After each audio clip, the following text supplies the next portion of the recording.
ढेंकानाल सहर खमार साहिठे विजु पट्टनायक जयंती पालित। ढेंकानाल सदर निर्वाचन मंडल खमार साहिठे बीजेडी तरफ 11:30 समय विजु पट्टनायक जयंती पालित हो जाइछि। एही अवसर में एक सभा और आलोचना चक्र अनुष्ठित होता।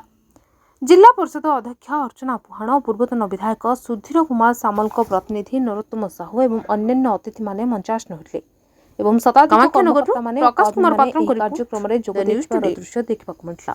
आज माननीय पूर्वतन विधायक सुधीर कुमार सामल निर्देश में आज आम ढेंकानाल सदर ब्लॉक म्यूनिसिपालिटी मिलित भाव 109तम विजु बाबूर जन्मदिन पालन करागला।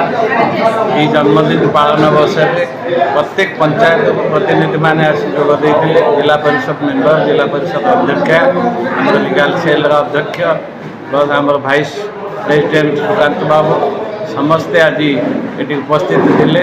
आज बहुत शांति श्रृंखलार सहित समस्त सर्वप्रथमे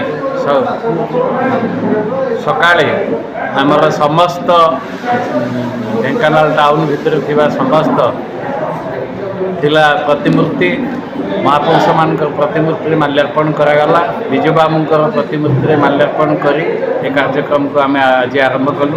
ये समस्ते संकल्प नेले विजु बाबूर जो सब स्वप्न थिला सब तो बहुत किसी पूरण होती, पुणी जहाँ कि रही जाइए आगामी दिन में निश्चित भाव पूरण करा समस्ते संकल्पबद्ध कार्यक्रम करने लगी आगामी दिन में प्रतिज्ञाबद्ध है।